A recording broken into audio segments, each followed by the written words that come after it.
Welcome into this edition of the Golf Channel podcast with Rex and Lav. Tiger Woods is very much back. John Rahm continuing his dominance. Rex is at the Honda Classic, which fortunately did not get designated status, and thus its future PGA Tour schedule is certainly tenuous. We'll get into the start of the Florida Swing, all that and more. Rex, it appears like you're in the media center at the Honda Classic. This is not a tournament that I have covered since 2012. I guess I went out with a bang. Like, that was the epic year in which Rory McIlroy won the tournament, became world number one for the first time. Tiger shot a final round 62 to kind of announce his arrival after a couple of pedestrian seasons following a couple of years of the scandal.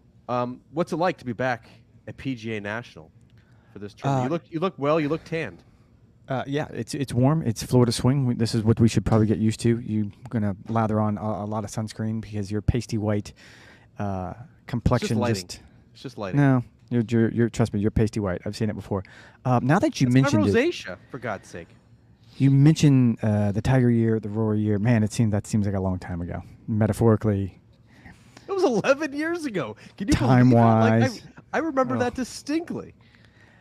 Yeah, that was special, and that was kind of the heyday of the new Honda, right? They'd moved to PGA National. They'd gotten Jack and Nicholas, their foundation, Jack Nicholas, and his wife Barbara's foundation involved. I mean, it seems that this sort of revitalized this tournament, and here we are now.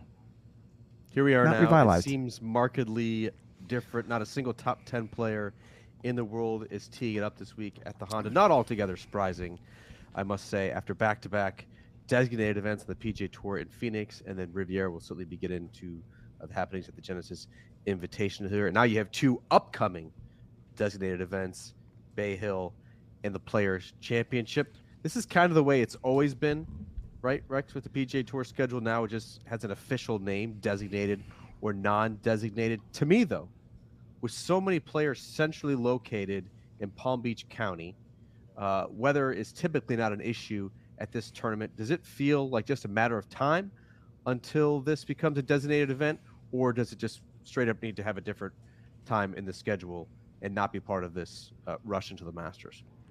Oh, I don't feel like it's going to. It's destined to be a designated event. By the way, you mentioned I'm in the press center. I want to point this out. So astute observers will notice that just off my right shoulder here, I'm trying to get the. It's an audio and a visual medium. That's right. Yeah, I'm trying to get the visual medium correct. Is the esteemed, the famous, our colleague Jimmy Roberts. Look at him, look, handsome fella back there doing his research. This is why you're whispering, isn't it? It is. Well, that and many other reasons. There's plenty of people plenty of here, but. We've had Jimmy Roberts on the podcast. We can actually put that in the when we tweet this out later. This is a career highlight. Jimmy Roberts. Jimmy Roberts joined the Golf Central podcast with Rex and Lav. That's fantastic. No, I don't think designated status is where this is going, but I also don't think it's going away. I mean, I talked to a lot of people this morning and yesterday when I arrived on property here at PGA National. I think it's still uncertain, just like I think the rest of the PGA Tour schedule going forward. There is an uncertain future, and there is the idea that this has been around a long time. This is sort of the fabric of the PGA Tour, and the idea is you're going to give up South Florida. You're going to essentially cede South Florida to LIV Golf, which would be sort of the message you would be sending if you let the Honda Classic go away. So I think it stays on the schedule. I think maybe it gets mixed around a little bit. I think they're moving, they're working on a lot of different options, because having a non-designated event wedged in between 4 designated events, that's not going to work. You're going to end up with what we have this week, which is 3 players out of the top 20 in the world. Like, it's just not the best field that you would expect here. But I think there is a move to make sure that this has a place on the schedule. I just can't tell you exactly what that place is going to be right now. Yeah, one spot I'd heard last week at Riviera was going to be the 3rd week of the year after the Hawaii Swing. I don't know. I kind of like the cadence of the year, how we have it now with Hawaii, then the West Coast Swing, then the Florida Swing, ramping up and through the Masters. Would you be in favor, Rex, of kind of flying all over the country the first 3 months of the year, or do you kind of like the geographical symmetry that we have with these quote-unquote swings on the PGA Tour? A couple of years ago, when we were in a former life, when you and I both were magazine writers at Golf Week magazine, our former colleague Jeff Rood Speaking of kind of wrote ago. That was a very long time ago, but he wrote a really interesting column that immediately came to mind when I thought about that concept, because his argument was the way the tour schedule is set right now. We have the West Coast swing, we have the Florida swing, we have the run-up to the Masters. Then as it warms up, we start going into the Northeast. And his argument at the time was, look, this schedule was solidified back in the day when golfers took trains to tournaments. I mean, this was, they drove from tournament to tournament. Now they have net jets. Yeah, now they have net jets. Now, the logistics of flying from, to your point, the Sony Open to whatever this is going to become in Palm Beach Gardens probably isn't that difficult compared to what they used to do in the past. Now, I would argue that going from Hawaii to Florida probably isn't the best step you could make, and there's probably better ways to sort of work this out. But to your point, I don't think anything's off the table. I think if they found a way that, yes, if it was the third week of the year and that's where whatever the Honda Classic becomes fits in, I think that's a really good option. And as I've stated multiple times on this podcast, I still would love to see a more worldwide schedule, whether that means incorporating like the Abu Dhabis and Dubai tournaments of the world, Scottish, BMW PGA, what have you. I'd love to see that as part of the schedule, and obviously those being premier marquee events, Rolex Series events on the DP World Tour, if the Strategic Alliance is to be believed. I'd love to see that get some sort of implementation in the new look schedule for 2024 as well. Rex, you were in Connecticut last week. However, you were still contractually obligated to pay attention to the Golf Genesis Invitational I was at. Boy, what a tournament. John Rahm, Max Homa, dueling on the back nine at Riviera, which I think, if it's not the best course on the PGA Tour schedule, I think most pros would agree it's at least in the top 3 or top 5. You had Tiger Woods return. You had another kind of so-so performance from Rory McIlroy. What stood out to you from the week in Tinseltown? Oh, well, Tiger. I think that's where I would start, simply because I think at the beginning of the week, you and I probably voiced this on last week's podcast, that, look, he's going to sit and say that anywhere he shows up to win. I think I'm probably trying to be a little bit more realistic and thought if he could make the cut, if he could show some sort of progress as we get closer I accurately to the predicted Masters. He would make the cut on our golf. I think I did too. I think I did as well in our podcast, if you have to go back and look, simply because I think if you can negotiate the first going down the hill on the first tee shot and coming up the hill after the 18th green, like, okay, as long as he can work his way around that I felt like there was a good reason. It was very encouraging the way I thought he bounced back on Sunday. Like, look, it's clear Saturday he didn't have his best stuff. He was probably a little distracted about what was going on, given the practical joke that he tried to play with JT that wildly backfired on him.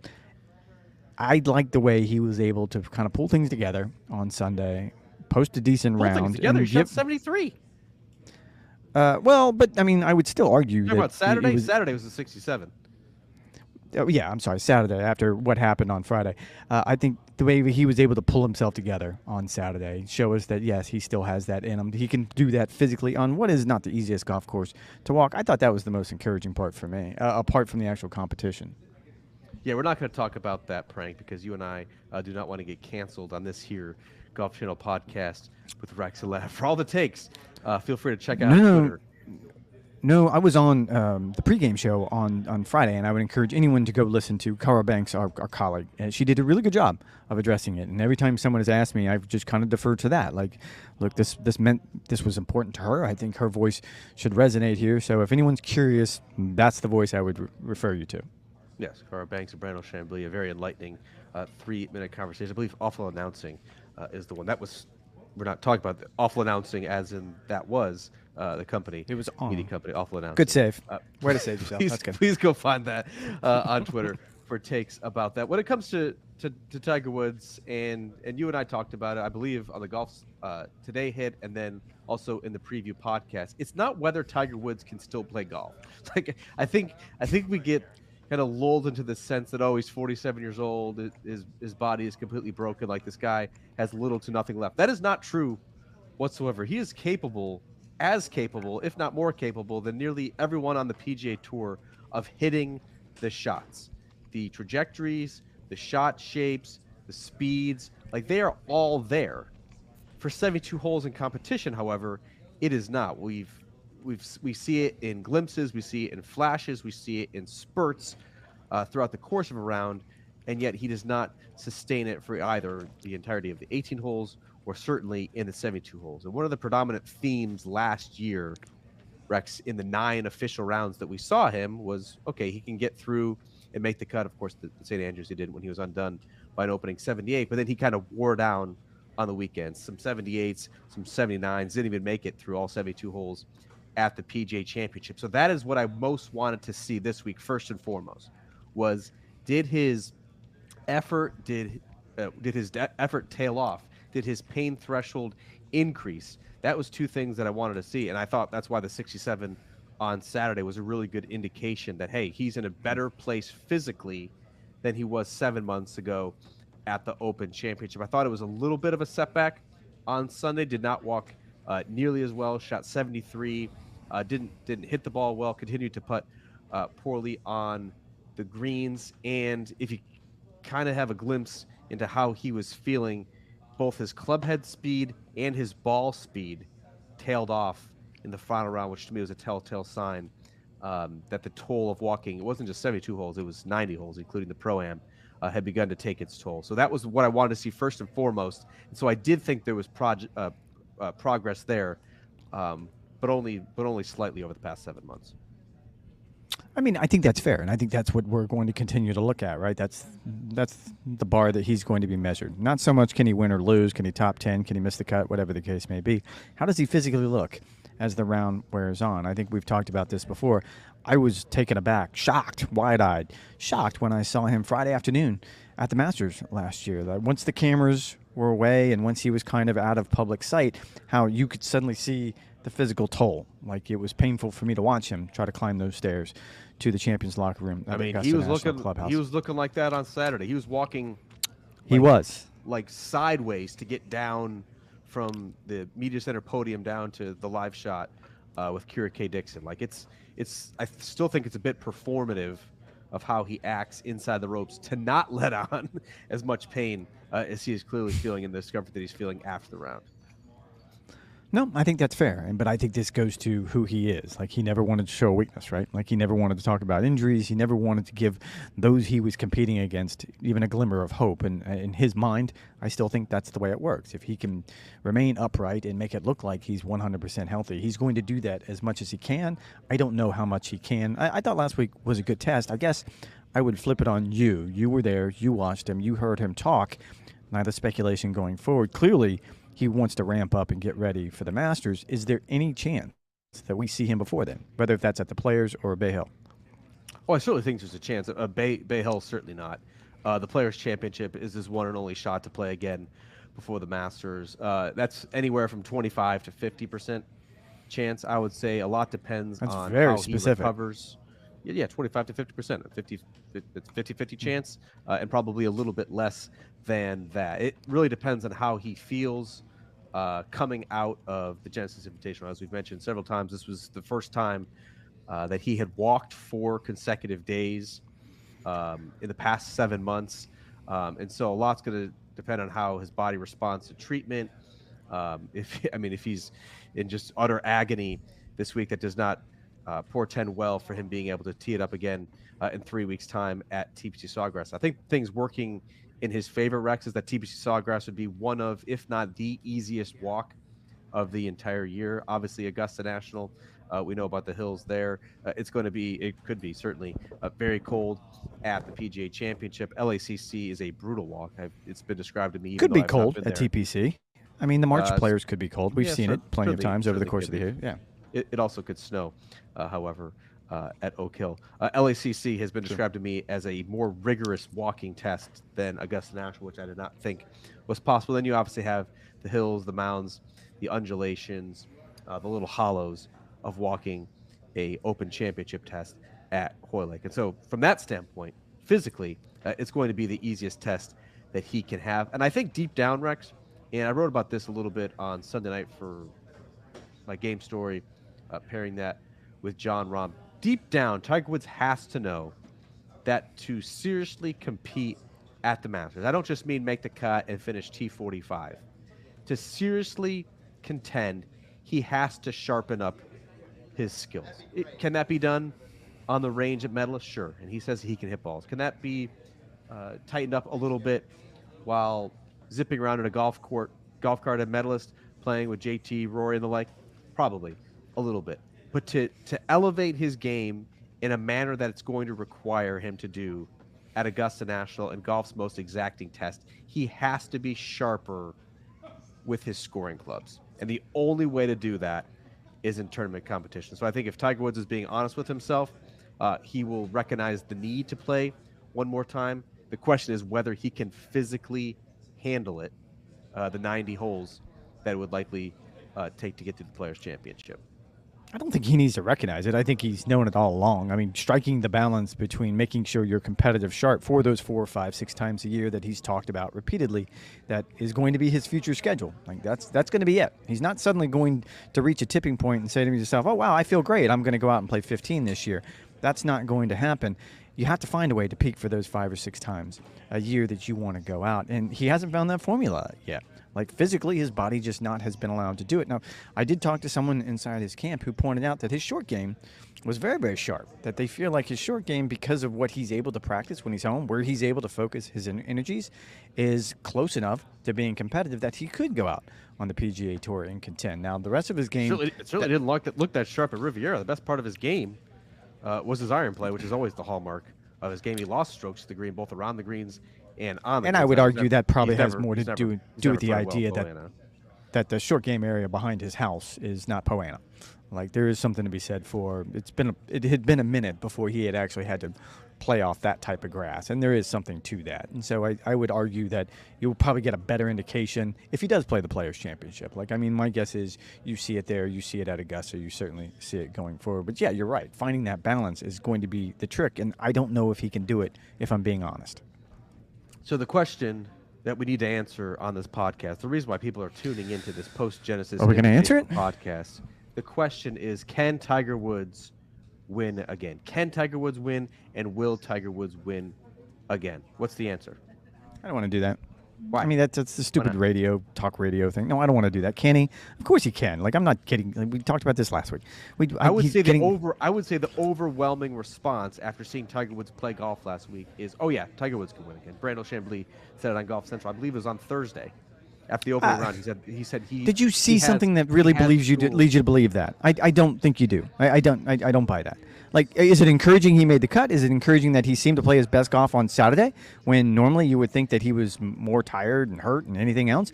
Absolutely, all the things we've addressed. But tell me, in that 72-hole body of work, what leads you to believe that, oh yeah, he's going to be one of the favorites at Augusta? It's not there. Can he?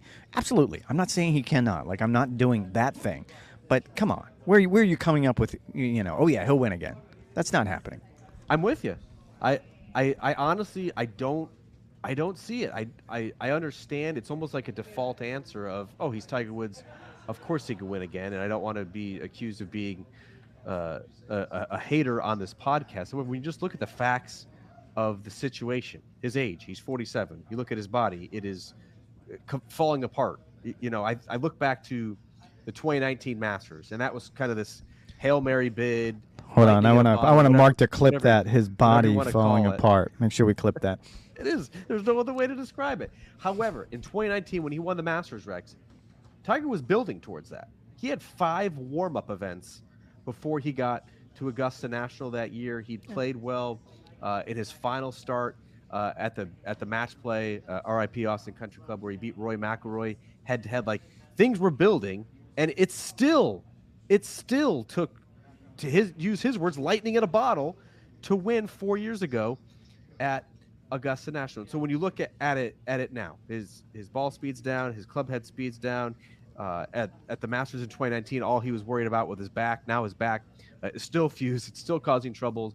But now, literally the most elemental aspect of tournament competition, which is walking 72 holes of competition, that is bringing him the most trouble. That is just a small part of it. Then you look at the competition. Like, he finished 16 shots behind Jon Rahm at the Genesis Invitational. We're supposed to sort of glean, all these hopeful signs for the rest of the year. Tiger Woods isn't playing in the Honda. He's not playing the Sanderson Farms. He's not playing in Houston. Like, he's only playing against the strongest, deepest fields on golf's toughest test. All of that, to me, leads me to believe it would be incredibly unlikely. It would almost seem implausible for him to win again, but like you still see the Here it glimpses. is. Go You ahead, still say see it. the spurts. It's just hard to fathom that he could extend that for all 72 holes without like market improvement with his health and well-being. No, I think you nailed it. If he's playing something else, maybe we can have a better conversation if he plans to play Hilton Head. You're playing the toughest golf courses against the deepest fields. And to your point, like we see what's happening with the designated events. Like give the tour credit. Like let's look at what happened in LA. Certainly look what happened in Scottsdale. Like you put the best players together more often, and you're going to end up with those players going head to head. At least one or two of them are going to go head to head. And certainly what we saw out of Max and Jon Rahm on Sunday, it was entertaining. I mean, that was theater in my mind. I love watching that coming down the stretch. You had the emotion and the hometown heartstrings of Max, and you had Jon Rahm trying to get back to world number one and roaring like he only does. He's going to have to go against those guys, and it's just hard for me, like you, to wrap my mind around the idea that's possible. I feel like we glossed over the most important part because I didn't hear enough feedback, if I'm being honest here. You and I made history last week when we actually did a 5-minute podcast on Golf Today, and I had to be honest with you, when the producers told me that they wanted us to just do the podcast, just do a 5-6 minute segment, we just want you to do the podcast, and my immediate response was, you guys don't listen to the podcast, do you? No. Do you want tangents? Do you want us making fun of each other?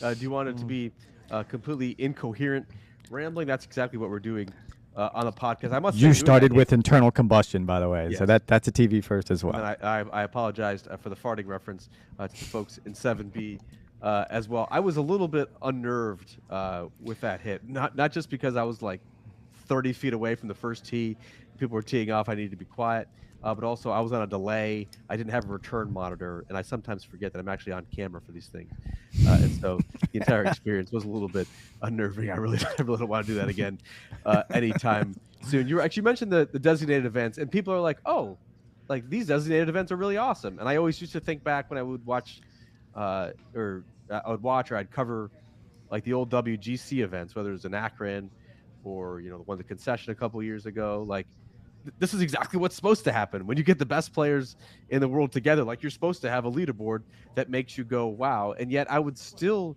classify these first 3 designated events as like a resounding success for the PGA Tour. You had Colin Morikawa, who threatened to run away with a season opening event at Kapalua. Obviously was hunted down by Jon Rahm. You had a really compelling finish in Phoenix, even if no one was watching because they were getting ready for the Super Bowl parties. Please, for the love of God, move that thing to the Super Bowl bye week. With Scotty Scheffler going back move to off number 1. The old hits, yes. Move off the old hits. Keep going. And then you had focused. Rahm, Homa, Cantlay, Zalatoris, Sahith. I mean, you had Tiger's return. Like it's just about as good as it can get. Do you think that this is kind of a glimpse into the future? Was this an aberration? Should we expect every single designated event on the PGA Tour for the rest of the year to bring this kind of high-stakes drama and world-class winner? What are your thoughts? Because to me, it seems like a slam dunk so far. I don't think you can say every single one of them. Eventually, you're going to end up with just a weird week where the top players all just kind of struggle on a particular golf course, and you get a player that maybe isn't exactly a household name. Whatever these fields are going to be, whether if it's going to be 70 players in the field, 80 players in the field, something closer to a full field, you're still going to end up with the odd weeks. However, I think to your point, like you almost had a Nick Taylor in Phoenix. Is that what you're saying?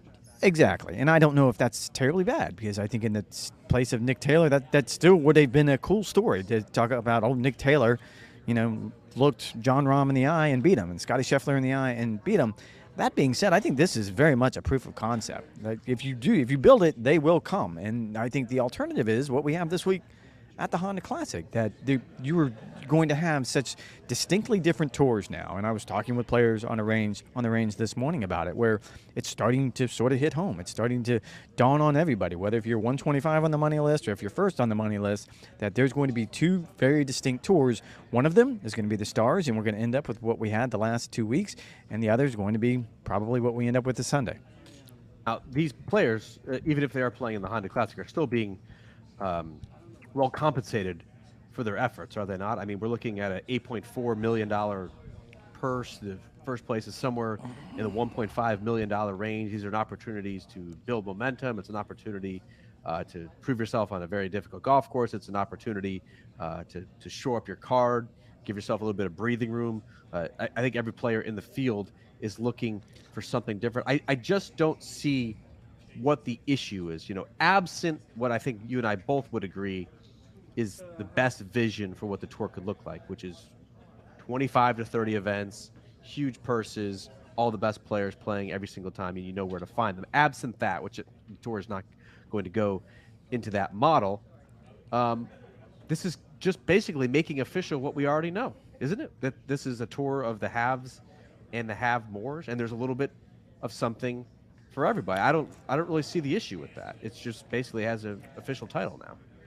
And I think there are lessons to be learned when you look at what's transpired over the FedEx Cup, really over the last 2 decades.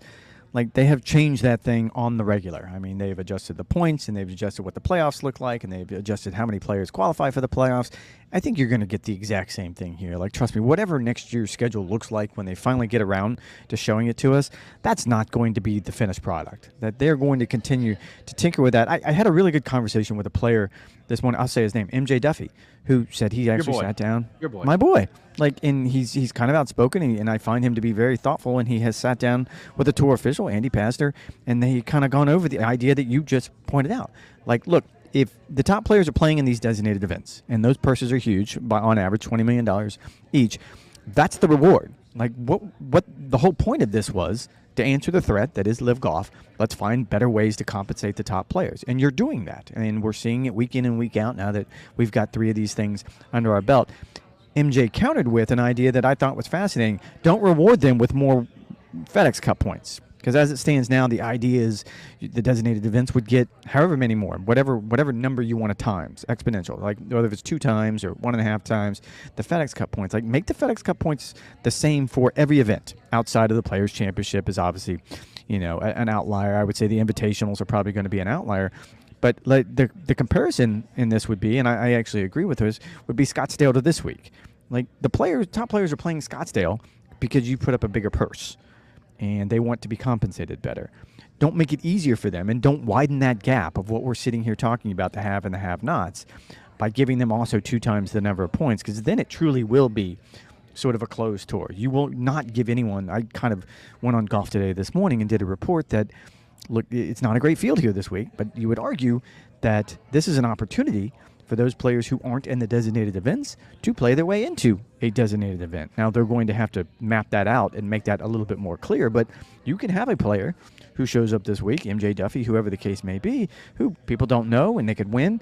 Of the 144 players in this field, only 10 are currently qualified for the Masters. So the odds are really good that someone's going to play their way into the Masters this week. You should also have those same odds of being able to play your way into all the designated events. So the Honda and way to clap back. So the Honda and the Genesis would receive the same number of points. Why would we be incentivizing? No, I said I did. Genesis would be the Invitationals. I said the Invitationals would be different. Okay, Phoenix. You weren't paying attention. Yes, okay, Phoenix and Honda. To me, no, that does not work, because if then you're increasing the probability that the best players are going to get shut out.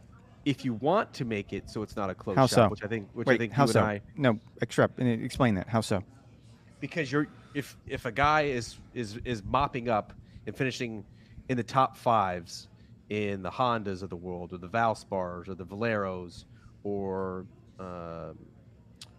Zurich, I'm trying to think of non-designated events. Nelson. All right, we got it. Go ahead. Tournaments like that. If they're finishing in the top 5 of there, that is not as quality of a field. That is not as quality of opponents as you would have if you're finishing the top 5 in all of these designated tournaments. Why would you be, quote unquote, watering down the top fields, which are players who have proven themselves and or have other incentives with the PIP to play in those tournaments and fill out the fields that way, as opposed to players who are kind of beating up on lesser competition? Why would you want to do that if you're the PGA Tour?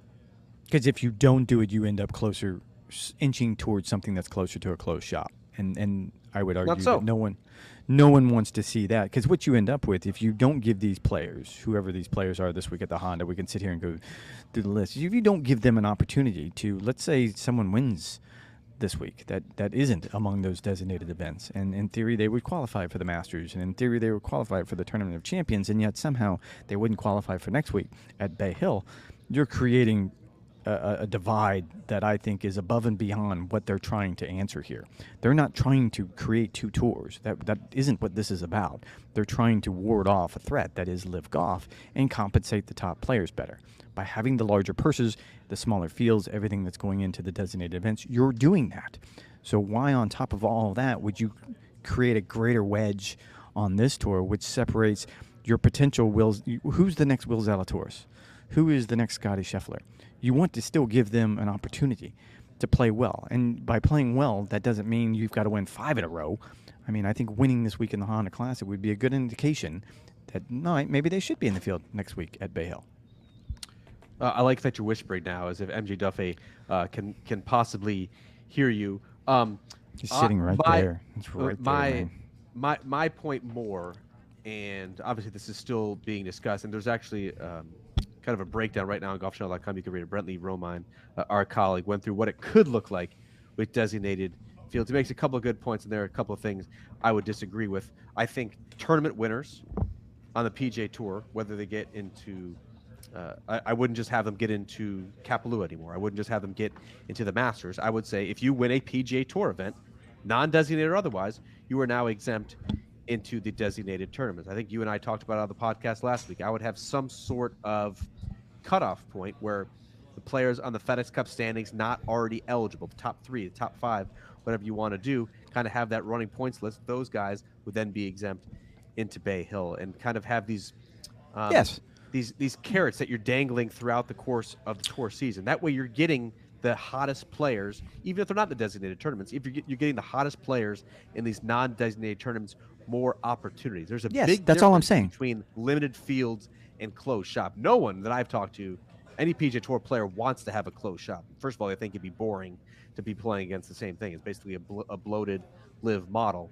But you can still have a limited field, but you have to incentivize and you have to reward those who are not in the designated fields by having these little checkpoints and these little barometers and hit these little carrots and try and get them in that way. I mean, you just repeated essentially what I just said. So you challenged me on it, and then you circle back around and you're willing, okay. So did you come around, or did you just, were you not paying attention to what I said? I'm saying if you leave 3 or 5 spots for the hottest players on the FedEx Cup standings who are not otherwise eligible, yeah, I would leave room in those designated tournaments for them. I have no problem giving automatic exemptions in the designated tournaments for PGA Tour winners. That way, even if it's trying to think of a name this week who you probably wouldn't expect to win the golf. If a Davis Riley, I don't even know if he's in the field this week. If a Davis Riley, I've got news on Davis Riley. You want to hear it? Nope. Put a pin in that. If he wins the Honda Classic, I'd like to see him next week at Bay Hill if he wasn't already eligible for those types of tournaments. I'll give you a hint. He's got a new caddy. Who would it be? Well, now you want to hear it? Yeah, now I want to hear it. I will say this. I was on the range this morning, and was it Shane Lowry's? It's not Shane Lowry's dad, is it? No, that's weird that you would say that. No, I was on the range this morning waiting for some players to get some sound on some reports I was doing this morning, and one of the players I was waiting for was Ryan Palmer. And I was wondering why he had another caddy standing by his bag, and his longtime caddy and very, very good friend, James Edmondson, has gone to work for Davis Riley. Really? That is news. Look at your reaction. Wow. Imagine my chagrin when I walked up to James, who he and I are good friends, I will admit. And I said to him, I am the worst insider. Apparently not that good if he didn't let you know. Apparently not. I go, I'm the worst insider in the history of golf, that somehow I didn't know this news. And so I'm not very good at my job, apparently. Boy, love is just a dying art, isn't it, Rex? No, so it was very amicable. I think it's an interesting conversation to have because I think James understood that if he wants to stay on tour for another 5, 6, 7 years, whatever the case may be, he probably needed to find a younger bag. And I think Davis Riley was a good option for him. And I think Ryan understood, at the position he's in his career. So it's an interesting conversation. Boy, isn't Ryan Palmer like 42? He is. I think 46. I take it back. he recognizes the landscape as well as anyone out here. I will say that. Well, that's certainly interesting. Speaking of love being a dying art, how did you make it up to the bunkmate that you missed last week's Valentine's Day? I really didn't. We went to a nice dinner, and she was still angry. And then we went to. We actually Sunday we had a really good time. There was a friend of ours who was celebrating her 50th birthday, and we all had. It was like there must have been 30 of us, and so we all have a scavenger hunt around our little town, which is Sanford, and we had a good time there. So it seems to me we found some middle ground. Did she get you anything for Valentine's Day? No, after you not just didn't get her anything, but just forgot about it altogether. And that's probably where I probably didn't do myself any favors when I clapped back with the. I don't think any flowers showed up on Valentine's Day in Connecticut when I was up there. Oh no, probably not. Folks, no. You would think someone as old as Rex is, that he would just be a little bit wiser at this point. I did hear from the bunkmate. Apparently not. I think it was on Friday night where she sent me a picture extending a middle finger. So it is always great to hear not just my fans, but bunkmate as well. We've touched on it a couple times, and I actually forgot that this was happening this week, Rex. But the LIV Golf second season gets underway this week at Mayakoba, longtime PGA Tour stop, now kicking off the second season for LIV Golf. There was some notable defectors. I got a very nasty email from someone. I'll have to pull it up here to get the name shortly, who did not like my use of defectors in a news story, and yet that is what we're going to call them over and over again. Wait, I thought I wrote the news story last night on the defectors. Last week, excuse me. Got it. With Thomas Peters being I would say the most notable signee for LIV Golf this time around. World number 35 it is, former Ryder Cupper, certainly a player who Luke Donald would have loved to have on the squad this time around. It certainly looks like he could be forfeiting that spot this time around. Mito Pereira came 4 shots away from winning the PGA Championship last year. Sebastian Munoz, former PGA Tour winner. And then you have some other players as well, whether it's Brendan Steele, 3-time winner on the PGA Tour, Danny Lee, who won a long ago Greenbrier event, and Dean Burmester, whose PGA Tour rookie season will end after 8 starts as he joins Louis Oosthuizen's team. Rex, there were a lot of big promises last fall with Greg Norman, the CEO of LIV Golf, saying that he wanted to poach about 6 or 7 more players from the top 20 in the world rankings to join LIV for the second season. What should we make of the fact that he didn't get a single one? You like using the inflammatory language. Defectors didn't go over very well, so you decided to slap him across the face with poach. Just we also weren't supposed to talk about the Full Swing podcast last week, and then we talked about the Full Swing podcast. At least I did. You literally stood up and left the room. I did, and in retrospect, I was wrong, because in retrospect, I think the second episode was absolutely brilliant, and like I have to reach out and tell the folks at Netflix that like it was so good. I thought it was fantastic. I thought the episode of Joel Damon was very good. I'm embarrassed now. Tony I have to say stand up. Yes, that one's pretty good. Well, but everyone, I think that everyone kind of knows this story, unless you're. Well, and I guess I was just turned off by the idea that you're going to start with, JT and Jordan are best friends. Is that what we're going to start with? Really? Like, come on. You have to. Tom Kellett. No, you don't. Tom Kellett is the one who took exception with LIV Defectors. Shout out, Tom. Great to hear from you. I enjoyed all the misspellings in your email. No, I think when you look at what happened with everything with LIV Golf, I am surprised that these are the names that he ended up with. Like, I love Brendan Steele. He's one of my favorite players on the PGA Tour. But is that really the player that he's going after? My guess is that they didn't get the players they wanted to and had to settle for their second or third choices. So why? Why did they not get the players? Boy, I'm getting very dizzy watching you here on this live stream. Why did they not get it? Did the Saudis tighten up the purse strings? Now that they are more involved, are the players kind of more in concert after the Delaware meeting ahead of the BMW Championship, where you had Rory McIlroy and Tiger Woods spearheading things in that player-only meeting? Obviously, it's a combination of factors. It wasn't just one or two things.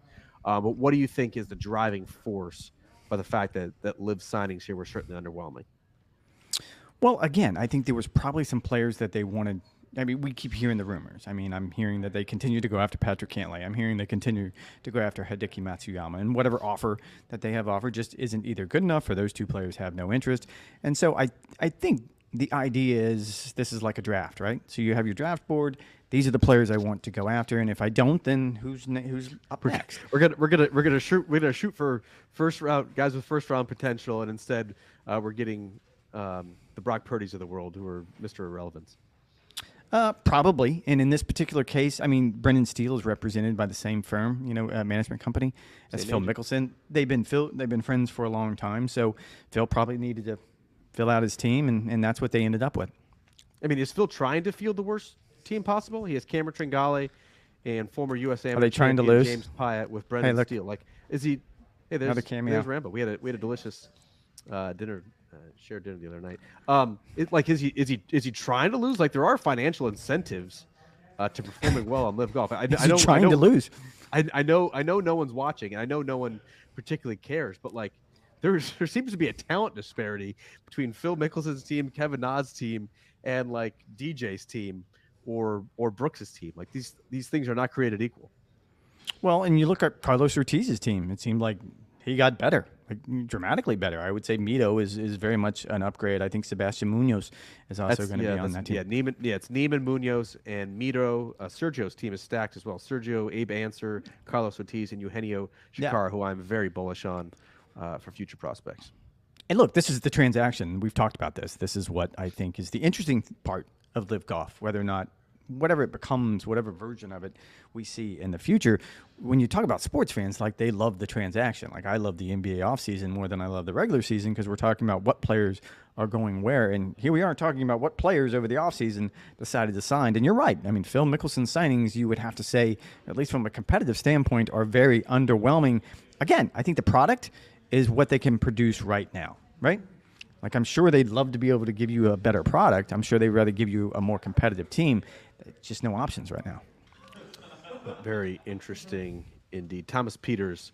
I don't know about that choice, Rex. I mean, he was an Excel client. It's the first time that an Excel client has signed with LIV Golf. That's interesting, of course, because Tiger Woods, Mark Steinberg are involved with Excel. He did not play in the Genesis last week when now there's talk of having a top 50 kind of exemption for the designated events next year that would have included him. I don't know if he was necessarily butthurt by not being included, whether he already knew it. There could have been a little bit of performative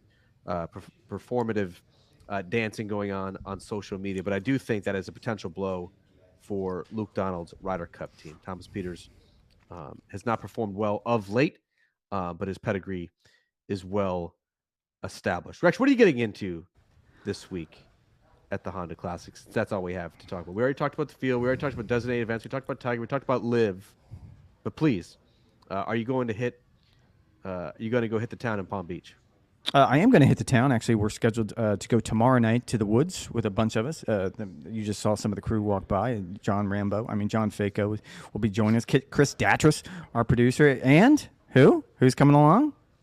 Lil Russ. No, Lil Russ. Alex Russell. So she's actually the one setting it up. Haven't done this event in a long time, so I am looking forward to it, even though it seems like it's in transition. You are home after a week on the road and a red eye, which left you very, very grumpy for some meetings yesterday. I'd like to note what's on the grill now that you're back home. I don't know if I was any grumpier than usual. In fact, I'm more tired today. More tired today than I was. What's on the grill? Tonight we're doing chicken thighs. We're trying to eat healthy during the week, and then the weekends just go absolutely insane. And so we're going to be doing some chicken thighs. I just picked up some salmon, do some strip steaks, and then this weekend I'm thinking I'm going to go back, Rex. I'm going to go back and try the well again with a brisket. Got a Costco membership, got a Prime brisket. They're only like $45, which is still a little bit of a tough pill to swallow, but it's not totally disqualifying as a purchase if I do have to ruin one again. So I'll keep you apprised on whether I do that. And do we have news? Do we have news for the Players' Championship that you'd like to tell the fine folks, or are we holding off on that? Holding off on that. We are certainly talking to potential sponsors to good tease. Include in our videos. You will be making your maiden voyage to Nocatee in about 13 days. But we will be recording some videos, regardless of if we have a sponsorship or not. We will be doing those videos in the backyard, and it is sure to be entertaining. Cold beer will also be flowing. Rex, we did not talk about Jon Rahm on this podcast. Just realized we did not talk about Jon Rahm. World number one. But real quick, Jon Rahm is the best player in the world. That is without dispute. And Jon Rahm could certainly be primed for a historic year in 2023. Like the dude looks like an absolute monster, as hungry as ever, and looks like he's going to tear it up. Real quick, any thoughts on Jon Rahm before we wrap this up? It was impressive, having been at the American Express when he won there, having voiced his frustration, having been the one that told him that he could not get to world number one that week, even with the victory, and understanding that this is something that was gnawing at him. I'm sure that there was a huge level of satisfaction on Sunday. Not just the fact that you win on the PGA Tour, that you do it, in as you pointed out, in dominant and impressive style, but getting pushed right until the very end by Max Homa. But to do it and to get to world number one, I think that's impressive. And aren't we going to do something on Golf Today on Wednesday along these lines about the rotating door that is the world number one right now? Isn't that our plan? That's definitely not. We're going to be talking about what we're most looking forward to seeing during the Florida Swing. But thank you for following along with these email threads. Yes, and just to button up, Never mind. Jon Rahm, he said he did not need a ranking system to validate what he thinks of his game. It certainly helps to now have the number one ranking, but the fact that he's done it all over the world in myriad ways, confidence growing with each start. This is a guy who would not surprise me. Now 3 wins into his PGA Tour season on February 19th that he won. We could be looking at a 5, 6, 7 win season, and of course, he's going to be an enormous factor in the major championships. All right, that's going to do it for this edition of the Golf Channel podcast with Rex and Lav. We'll talk to you guys next week ahead of the Bay Hill event, Arnold Palmer Invitational. See you guys next week.